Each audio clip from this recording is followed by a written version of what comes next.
So hello everyone, good morning and welcome back to another new blog. তো কেমন আছো তোমরা সবাই? আই হোপ সবাই খুব ভালো আছো, সুস্থ আছো। আমরাও খুব ভালো আছি। এখন ওই বাজে সকাল 8টার। আজকের ভিডিওটা এখান থেকেই শুরু করলাম। আর এই যে দেখো, একটা হালকা স্ট্রোল মতো নিয়ে নিয়েছি, কারণ কাল ছিল কার্তিক পুজো। তো কালকের থেকেই দেখতে পাচ্ছি একটু হালকা হালকা ঠান্ডা পড়েছে। এই জন্য একটুখানি এই হালকা স্ট্রোলটা বার করলাম। দেখি সকালবেলা একটু একটু ঠান্ডা লাগছে এদিকে। তো তোমাদের ওইদিকে কেমন কি ঠান্ডা পড়েছে অবশ্যই কিন্তু কমেন্টসে জানিও। আর আজকের ভিডিওটা কি হতে চলেছে সেটা তো টাইটেল আর থাম্বনেল দেখে তোমরা বুঝেই গেছো। আজকে হলো আমার শাশুড়ি মায়ের জন্মদিন, আর আজকের এই সারা দিনটা কিভাবে কাটাই সেটাই তোমরা এই ব্লগে দেখতে পাবে। তো চলো ভিডিওটা তোমরা দেখতে থাকো। আই হোপ আজকের এই ভিডিওটা দেখতে তোমাদের খুব ভালো লাগবে। সো ভিডিওটা দেখতে থাকো, এনজয় করতে থাকো। কোথায় বার্থডে গার্ল, কোথায়? Happy birthday! থ্যাংক ইউ বলো। Thank you. কি অবস্থা, থ্যাংক ইউ জবরদস্তি নেবে। আজকে শাশুড়ি মায়ের জন্মদিন, আর আজকে সারাদিনটা কেমন ভাবে কাটাই তোমরা দেখতে যাবে। আর আমরা কালকে কার্তিক পুজো দিয়ে আমরা দুজনেই ক্লান্ত। ক্লান্ত না, হ্যাপি হ্যাপি। চলো এখন একটুখানি চা খাবো। সকাল সকাল একটু চা বানিয়েছি, আর শীতের সকালে চা খাওয়ার মজাটাই আলাদা। তো এই যে চা বানানো হয়ে গেছে, আর একটু অগোছালো দেখতে পাচ্ছ, যেহেতু কালকে কার্তিক পুজো ছিল, এখনো ঠিকঠাকভাবে গোছানো হয়নি। তো এখন চাটা খাবো, তারপরে রান্নার দিকে এবার এখন একটু আসলাম বরবটি তুলতে। আর দেখবে গাছের সবজি তুলতে কিন্তু বেশ ভালো লাগে। ভেবেছিলাম গাছে মনে হয় বেশি বরবটি হয়নি, এখন তুলতে এসে দেখি ভালোই বরবটি হয়েছে। আর ম্যাক্সিমাম সব বরবটিগুলো ছিল উপরের দিকে, যেগুলো পারতে একটু অসুবিধা হচ্ছিল, তবুও কষ্ট করে আমরা পেরে নিয়েছি। এই যে এক সাজ হয়ে গেছে, অনেকটাই হয়েছে। আমরা ভেবেছিলাম 2 থেকে 3টে মনে হয়েছে, তারপরে দেখলাম যে এতগুলো হয়েছে। এখানে দেখো সব কিছু কেটে কুটে গুছিয়ে রেখে দিয়েছি, আর এখানে ভাতটা বসানো আছে। এবার আমি রান্নাটা শুরু করব, তার আগে সব কিছু কেটে কুটে রেডি করে রেখেছি। এখানে আছে পালং শাক, আর এখানে পালং শাকে দেওয়ার জন্যে সবজি কেটে রেখেছি। এখানে শাপলা, এখানে 5 রকমের ভাজা রয়েছে, আর হবে মালাইকারি। তো চিংড়ির সাইজগুলো একটু ছোট ছোট, বড় চিংড়ি পাওয়া যায়নি। আর এখানে আছে এই যে মশলা করা। আর এখন আমি রান্নার দিকে যাব। তো এবার এটা ফুটে এসেছে, এর মধ্যে এবার চিংড়ি মাছগুলো দিয়ে দিলাম। এরপর লাস্টের উপরে একটু গরম মশলা দিয়ে এটা নামিয়ে দেবো, বাস হয়ে যাবে। তো এখানে সবজিগুলো ভেজে নিচ্ছি পালং শাকের জন্য, আর এখানে শাপলাটা বসিয়ে দিয়েছি। এর মধ্যে একটুখানি কালো জিরে আর শুকনো লঙ্কা ফোড়ন দিয়েছিলাম, আর এখন একটু লবণ আর হলুদ দিয়েছি, আর কাঁচা লঙ্কা দিয়েছি। এবার এটাকে একটুখানি ভাজা ভাজা করে নামিয়ে দেবো। পালং শাকগুলো আর কুচিয়ে কাটলাম না, কারণ পালং শাকগুলো একদমই কচি ছিল, যার জন্য এরকম একটা কাউচি দিয়েই কিন্তু কেটে নিচ্ছি।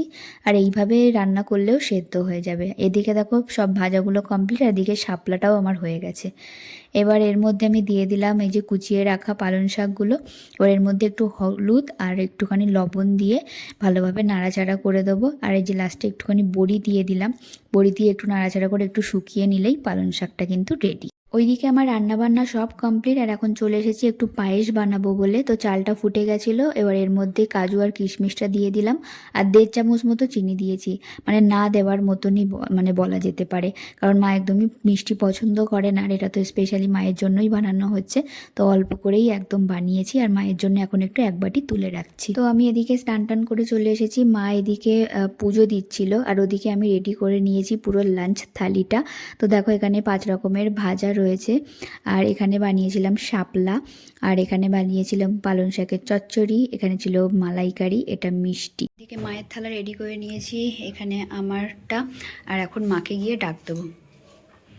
মা আসো। তো মা আসুক, আর মায়ের রিয়াকশানটা কি হয় এই খাবারগুলো দেখে তোমাদেরকে দেখাচ্ছি।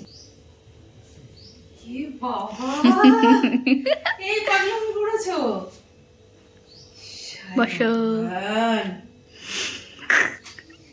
পাগলই আছো তুমি, সত্যি তাই। পুরোটা খাবে কিন্তু, পুরোটা খাবে কিন্তু। বাকিটা তোমার, হাফ খাবো আর হাফটা তোমার। কি অবস্থা, পাগল সত্যি তুমি। নাও খাওয়া শুরু করো। দুজনে মিলে খেতে বসে পড়েছি। আর যে জিনিসগুলো রান্না আজকে করেছি এগুলো সবই কিন্তু মায়ের পছন্দের। তোমরা হয়তো ভাববে জন্মদিনের দিন এমন কেন দিলাম, আসলে ওনার এই জিনিসগুলো খুবই পছন্দের, যার জন্যই কিন্তু এই জিনিসগুলো বানানো হয়েছিল। আর এদিকে ব্রাহ্মণ মশাই এসেছিলেন আগের দিনের পুজোর যা যা জিনিসপত্র উনি রেখে গিয়েছিলেন সেগুলো নেওয়ার জন্য। সন্ধ্যাবেলা এখন রান্নাঘরে চলে এসেছি রাতের প্রিপারেশনের জন্য। আর রাত্রে বানাবো হলো রুটি আর চিলি চিকেন। বিকালবেলায় বাপি চলে এসেছে, আর বাপি হলো চিকেন নিয়ে এসেছিলেন, তো সেই জন্যেই চিকেনটা হচ্ছে। যেহেতু বাপি বাড়িতে ছিলেন না, সকালে ডিউটিতে ছিলেন, তো ওই জন্যে আর সকালে চিকেনের কোনো আইটেম বানাইনি। তো ভাবলাম যেহেতু এখন শীত শীত, তো একটু রুটি আর চিলি চিকেন হলে কিন্তু জাস্ট জমে যাবে। তো ওই জন্যেই একটু চিলি চিকেন বানাবো আর রুটি বানাবো। চিকেনটা ম্যারিনেট করে কিছুক্ষণের জন্য রেখে দিয়ে এসেছি। আর এখন একটুখানি রেডি হব, মানে একটা কুর্তি পরবো, যেহেতু জন্মদিন, মা একটু কেক কাটিং করবে, একটু পিকচার তুলবো, ওই জন্য একটা সিম্পল একটা কুর্তি পরবো। আর মাকে ওদিকে বলে আসলাম তুমি একটু রেডি হও, একটা শাড়ি পরো, যেহেতু জন্মদিন একটু স্পেশাল তো একটু বানতা হয়, তো একটু বললাম একটুখানি রেডি হও। তো এই যে হয়ে গেছি রেডি। এরকম একটা পিঙ্ক কালারের কুর্তি পরে নিয়েছি। আর এখন চলো যাই গিয়ে মা রেডি হয়েছে কিনা দেখি। এটা ছিল আজকের আমাদের বার্থডে স্পেশাল কেক, আর যেটা কিন্তু দেখতে ছিল জাস্ট ওয়াও, এটা খেতেও কিন্তু ছিল খুবই টেস্টি। আর মিয়ামোরের কেক অবভিয়াসলি ভালো তো হবেই, এটা নিয়ে কোনো কথা নেই। পাশে আমি পায়েসটাও সাজিয়ে নিয়েছি। আর এখানে দেখো হাজবেন্ডও রয়েছে লাইনে, আর ওদিকে আর একটা ফোন সেট করা ছিল, ওখানে দিদিও ছিল। তো সবাইকে লাইনে রেখেই কিন্তু আমরা কেক কাটিংটা করেছিলাম।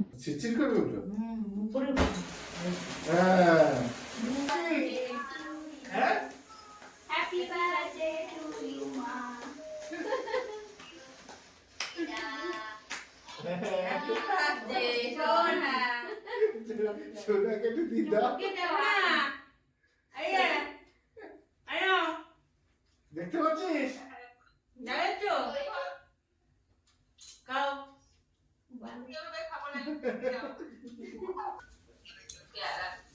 হয়েছে? দাদার উল্টো দেখা যাচ্ছে তো ফোনে।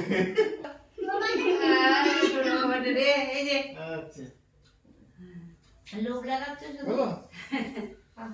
দাদু কিছু দেয়নি, দাদু কিছু দেয়নি, বলেছি নিচে নেয়নি, বুঝলি মা? হাতে দেবে ওটা খুব শরীর না।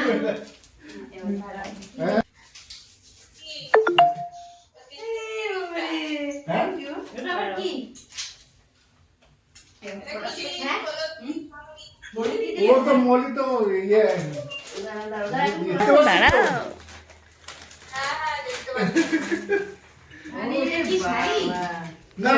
এক এক করে ওই ছোট ছোট জিনিসগুলো দেখা এক এক করে। ও কালারটা তো সুন্দর হয়েছে।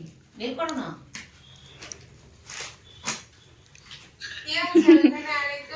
এই দেখ। ইয়ে বিলু বিলু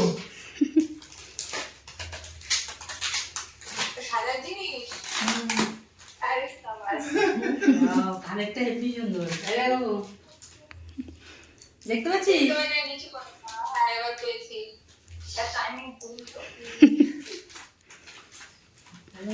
কেক যা খাবার কেটে খাওয়াটা বাকিটা ফ্রিজে রাখো, ভালো লাগবে না। নির্দেশে কালারটাও সুন্দর, আমার পছন্দের কালার। ওই জন্যই নিয়ে এসেছি। সুন্দর, আর এবার পছন্দের কালার। কি করবে?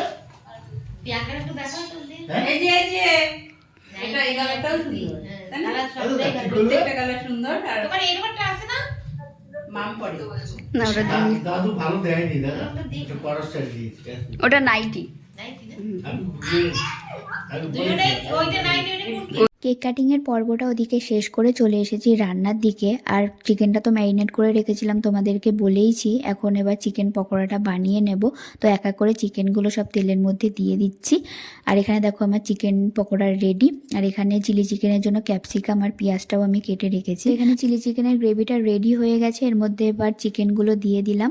আর এই রেসিপিটা তোমাদেরকে অন্য কোনো একটা দিন শেয়ার করে দেবো। আর এখানে আমার চিলি চিকেন কিন্তু একদম রেডি। আর মাকে আমি একটু বললাম একটুখানি রুটিগুলো সেঁকে দাও, তাহলে তাড়াতাড়ি হয়ে যাবে। আমি এদিকে রুটি বেলছিলাম, মা ওদিকে রুটিটা সেঁকছিল। এর এই দিনে আমার সাধ্য অনুযায়ী আমি মাকে হ্যাপি করার চেষ্টা করলাম। আর আমার সবসময় এটা মনে হয় এই দুটো মানুষকে হ্যাপি রাখার দায়িত্বটা আমার। তাই আমি আমার সাধ্য অনুযায়ী কিন্তু সব সময় এই দুটো মানুষকে হ্যাপি রাখারই চেষ্টা করি। তো ডিনার কমপ্লিট করে রুমে চলে এসেছি, এখন বাজে হলো 10:30 মতো।